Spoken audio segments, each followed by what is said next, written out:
حجاج بن یوسف ظالم تھا، ظلم کرتا تھا، زیادتی کرتا تھا۔ حضرت سعید بن جبیر ایک تابعی بزرگ تھے، اتنے بڑے بزرگ تھے کہ ساری رات نماز پڑھتے تھے، سارا سال روزہ رکھتے تھے۔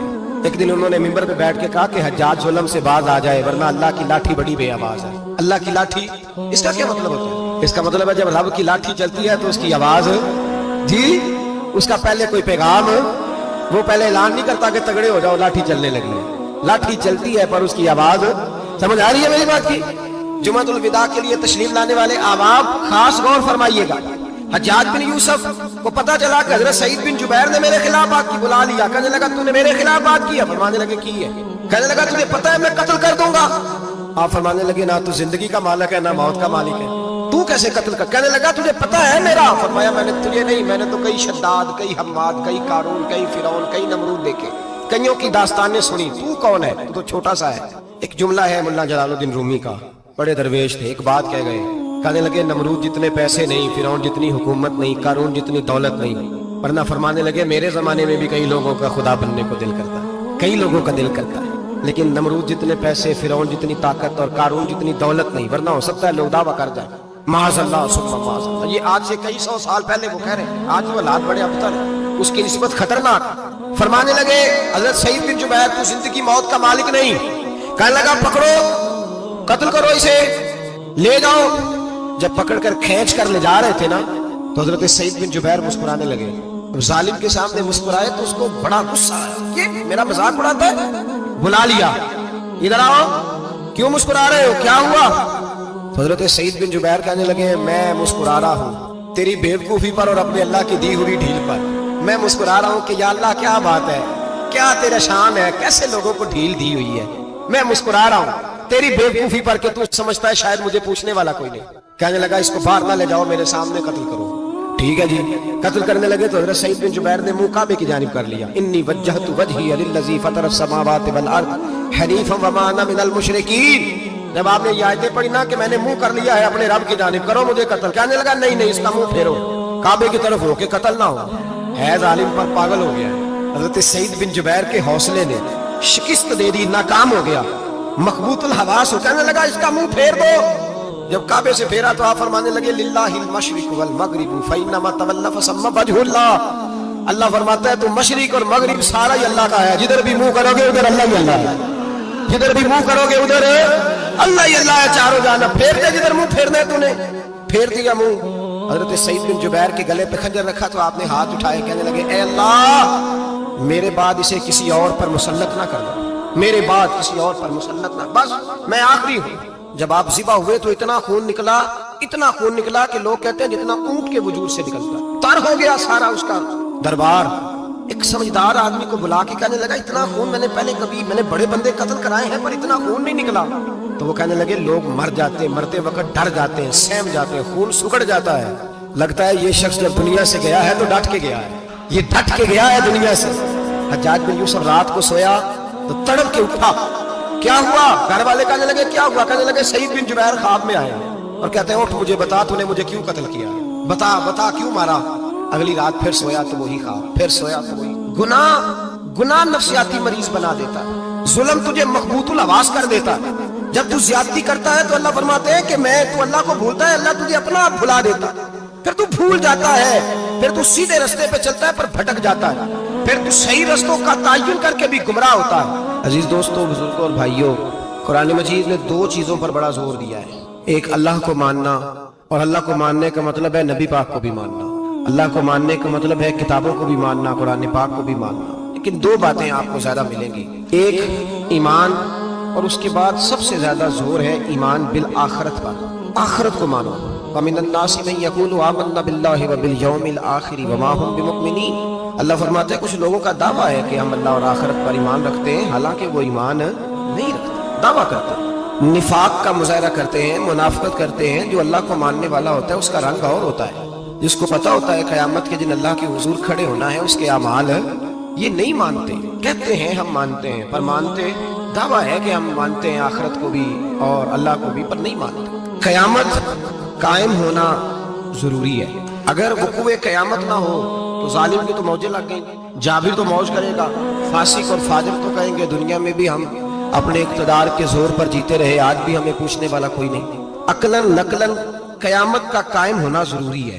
قیامت قائم ہوگی تو مظلوم کو اس کے ظلم پر داد رسی کی جائے گی اور ظالم کو سزا ملے گی۔ ایک آدمی ساری زندگی دنیا کے اندر لوٹ مار کرتا رہا، دھوکہ فریب فراڈ کرتا رہا، اس کی راتیں شراب و کباب میں گزر گئیں، وہ مرے، بات ختم ہو گئی، ٹھیک ہے، موج کر کے چلا گیا۔ ایک آدمی ساری زندگی اس نے اللہ تبارک و تعالیٰ کی رضا کے لیے اپنی نظر کی حفاظت کی، زبان کی حفاظت کی، یہاں تک کہ دل کی بھی حفاظت کی، وہ بھی مرے تو معاملہ ختم ہو گیا۔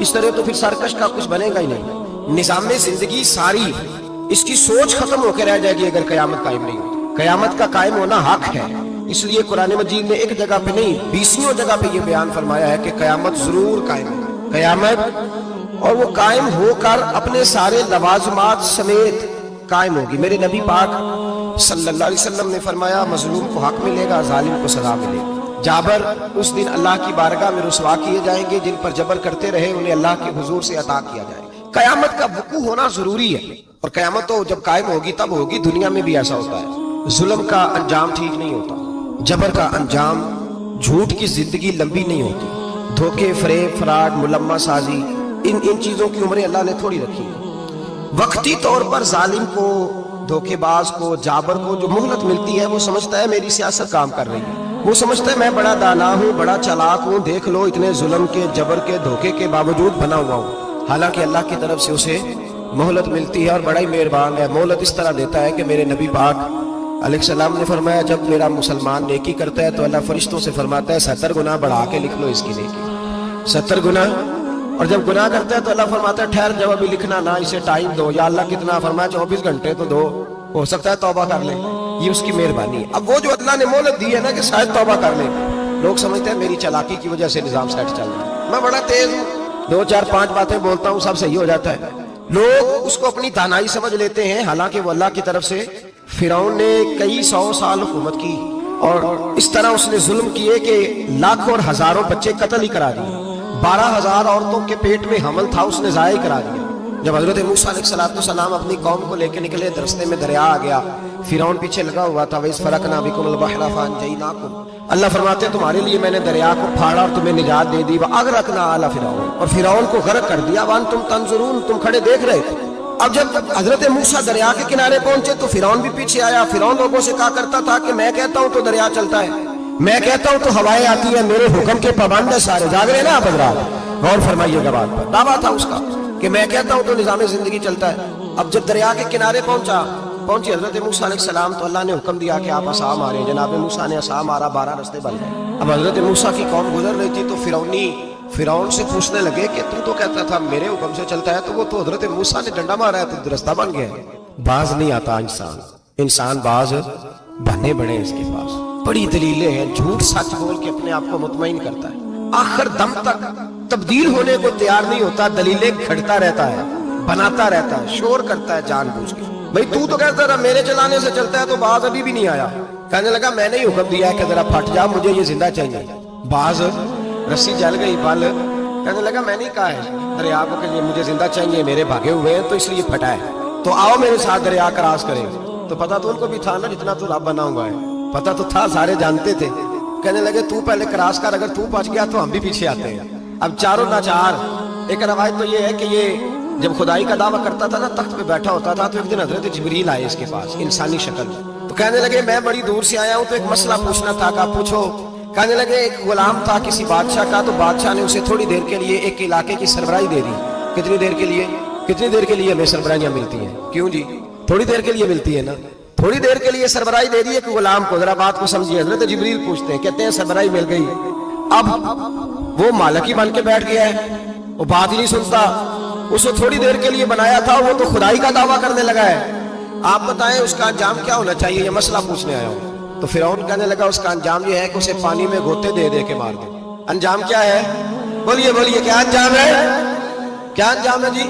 پانی میں، اللہ اکبر، اپنی سزا تجویز کر رہا ہے، اس کی سزا کہ اسے پانی میں غوطے دے دے کے مارو ظالم کو، اسے تھوڑی دیر کے لیے بنایا تھا اور وہ چھائی گیا ہے، قبضہ ہی کر گیا ہے۔ حضرت جبریل کہنے لگے جی آپ لکھ کے دے دیں گے؟ کہنے لگا لاؤ لکھ دیتے ہیں۔ لکھوا لیا، جناب جبریل رکا لے کے تشریف لے گئے۔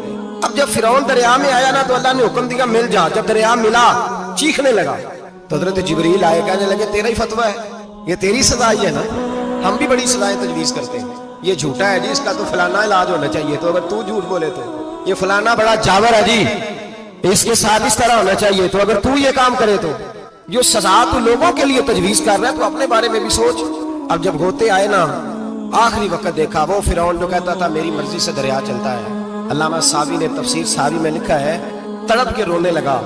جب یہ مزاج ہے، ایک دفعہ اوپر آتا ہے آدمی جب دریا میں جاتا ہے، اوپر آیا تو چیخنے او میرے حواریو خدا کا واسطہ مجھے بچاؤ، کہنے لگے تو کہتا تھا میری مرضی سے چلتا ہے، بے بسی ہے، تڑپتا ہے، روتا ہے، وارث شاہ مان کری نہ وارثہ دا، رب بے وارثہ کر کے مار دائی، تڑپ رہا ہے، چلا رہا ہے، کوئی مدد کو نہیں پہنچتا۔ اب جب آخری ہوتا آیا تو کہنے لگا آمنا میں رب موسیٰ و ہارون، میں موسیٰ کے رب کو بھی مان گیا، ہارون کے رب کو بھی۔ اللہ نے فرمایا نہیں اب تیرا ماننا قابل قبول ہے، اس وقت ماننا تھا جب تجھے مہلت دی تھی، جب تو جوان تھا، بڑھاپا آتا ہے، بیماری آتی ہے، جوان آدمی بیماری کا شکار ہوتا ہے تو کہتا ہے یا اللہ ایک دفعہ صحیح کر دے میں ساری پڑھا کروں گا، ایک دفعہ ٹھیک کر دے میں مسجد میں رہوں گا، میں اگلے سال اعتکاف بھی کروں گا، میں ساری تراویحیں پڑھوں گا۔ تو اس وقت پڑھنی تھی جب تجھے مہلت دی تھی، اس وقت پڑھنا تھا جب اللہ نے تجھے آسانی دی، زندگی دی۔ اگلا وقت یہ حال ایک کا نہیں ہوا، نمرود کو دیکھ لیں، حضرت ابراہیم علیہ السلام کو کہتا تھا میں رب ہوں، آپ نے فرمایا رب تو وہ ہے جو زندہ کرتا اور مارتا ہے۔ ایک موت کا قیدی بلایا، کہنے لگا ہاں بھائی کتنے دن رہ گئے تھے پھانسی میں، کہنے لگا جی پرسوں ہونی تھی، کہا جا تجھے آزاد کیا، لو میں بھی زندگی دیتا ہوں۔ ایک بے گناہ آدمی کو پکڑ کے قتل کر دیا، کہتا میں بھی مارتا ہوں۔ حضرت ابراہیم علیہ السلام کہنے لگے تو بیوقوفوں جیسی دلیلیں دے رہا ہے، چل اس طرح کر میرا رب سورج مشرق سے نکالتا ہے، تو اگر رب ہے تو مغرب سے نکال کے دکھا۔ اب دلیل کا جواب کوئی نہیں تھا تو کہنے لگا پکڑو اور آگ میں ڈال دو۔ اللہ کے نبی کو آگ میں ڈالنے والا، یہاں ایک مچھر بیٹھا ہے، 400 سال حکومت کی اور خدائی کا دعویٰ کیا، یہاں مچھر بیٹھا تھا، چھینک آئی تو مچھر اندر چلا گیا۔ پہلے دربار کا ادب یہ تھا کہ جو آئے سجدہ کرے، اب اس کے سر پہ کوئی چیز مارتا تھا تو اسے سکون ہوتا تھا، مچھر تھوڑی دیر کے لیے اس کا دماغ چھوڑتا تھا۔ او بھائی یہ اس دھرتی پہ اللہ نے لوگوں کو نظارے دکھائے اور ہمیں سمجھانے کے لیے دکھائے، ہمیں تفکر کی، غور کی دعوت دی کہ دیکھ لینا، اپنے عمل کو پرکھنا۔ تمہارے عمل حضرت موسیٰ کے فرما برداروں جیسے ہیں، جناب ابراہیم کے فرما برداروں جیسے ہیں، یا بن کے بیٹھ گئے ہو؟ اب دربار کا ادب یہ ہے، بے بسی کا یہ حال ہے کہ جوتے لٹکتے ہیں دربار میں، جو آتا ہے جوتا کھینچتا ہے، اور ادب یہ ہے کہ 10 جوتے نمرود کے سر پہ مارو، اور 400 سال جوتے لگتے رہے۔ روتا تھا، جو آدمی آتا تھا منتیں کرتا تھا، کہتا تھا کہیں سے کوئی دوائی مل جائے گی، پاگلوں جیسی زندگی گزاری، پاگلوں جیسی سخت۔ وہ تو حساب وقوع قیامت تو حساب ہوگا ہی، یہاں لوگ پاگل ہو کے مرتے ہیں، معذرت نفسیاتی مریض ہو کے مرتے ہیں، یہاں آخری وقت اتنا سخت آتا ہے کہ دنیا موت کی دعائیں مانگتی ہے۔ میرے بھائی جب انسان ظلم کرتا ہے تو بھول جاتا ہے کہ شاید مجھے پوچھے گا کوئی نہیں، جب وہ زیادتی کرتا ہے تو بھول جاتا ہے، جب وہ کسی کا حق کھاتا ہے تو وہ کہتا ہے شاید اس کا تو وارث ہی کوئی نہیں جس کو میں لوٹ رہا ہوں۔ لیکن جب اللہ کی پکڑ آتی ہے، حجاج بن یوسف ظالم تھا، اس نے اچھے کام بھی کیے تھے، قرآن پاک پر زیر زبریں آراب حجاج بن یوسف نے لگوایا۔ محمد بن قاسم کو ہندوستان سندھ کے علاقے فتح کرنے بھی حجاج بن یوسف نے بھیجا تھا، ساری خوبیاں اپنی جگہ پر، ظالم بہت بڑا تھا۔ کسی آدمی نے اس کے سامنے کونے کی طرف منہ کر کے ساتھ والے سے بات کر لی تو کہنے لگا میرے خلاف کیا، اس کو لے جاؤ 2 ٹکڑے کر کے واپس لے آؤ۔ تو ہی بولتا ہے نا اقتدار، جب کسی کے ہاتھ اقتدار ہوتا ہے نا، وہ چاہے ایک گھر کے کیوں نہ ہو، وہ 10 بندے فیکٹری میں کام کرتے ہوں، جو ان کا مالک ہوتا ہے وہ کہتا میں مالک ہوں، مجھے مانو۔ جب تو صاحب اقتدار ہوتا ہے نا، جب تو سسر بن کے بیٹھتا ہے اور کسی غریب گھر کی بہو آتی ہے 2-4 تو کہتا میرا اقتدار ہونا چاہیے، جب میں کھانسنے لگوں تو ہر آدمی کے ہاتھ میں ٹشو پیپر ہونا چاہیے، جب میں بولنے لگوں تو بندے ہوئے ہاتھوں سے ہر آدمی جی جی کرتا ہوا کھڑا ہونا چاہیے۔ جس آدمی کا، اور یہ کام بہو بھی کرتی ہے کئی دفعہ، وہ بھی کہتی ہے کہ تمہیں پتہ نہیں میں کتنا لمبا چوڑا جہیز لے کے آئی ہوں، جب میں سونے کے لیے اپنے بیڈ روم میں جاؤں تو خبردار بوڑھے بابے کو اجازت نہیں کہ وہ کھانسے، اماں کو چاہیے کہ اگر اس کو بڑی سخت پیاس بھی لگی ہے تو میرے سوتے سوتے باورچی خانے میں برتن نہ کھٹکھٹائے۔ جو جہاں بھی جس اسٹیج پہ بھی بیٹھتا ہے وہ کہتا ہے کوئی نہیں مجھے پوچھنے والا، میں مطلق العنان ہوں۔ جوان بوڑھوں کا مذاق اڑاتے ہیں، سمجھتے ہیں شاید کبھی بوڑھے نہیں ہونا، مذاق اڑاتے ہیں۔ تندرست لوگ بیماروں کا مذاق اڑاتے ہیں، شاید کبھی بیمار نہیں ہونا۔ حجاج بن یوسف ظالم تھا، ظلم کرتا تھا، زیادتی کرتا تھا۔ حضرت سعید بن جبیر ایک تابعی بزرگ تھے، اتنے بڑے بزرگ تھے کہ ساری رات نماز پڑھتے تھے، سارا سال روزہ رکھتے تھے۔ ایک دن انہوں نے منبر پہ بیٹھ کے کہا کہ حجاج ظلم سے باز آ جائے ورنہ اللہ کی لاٹھی بڑی بے آواز ہے۔ اللہ کی لاٹھی، اس کا کیا مطلب ہوتا ہے؟ اس کا مطلب ہے جب رب کی لاٹھی چلتی ہے تو اس کی آواز، جی اس کا پہلے کوئی پیغام،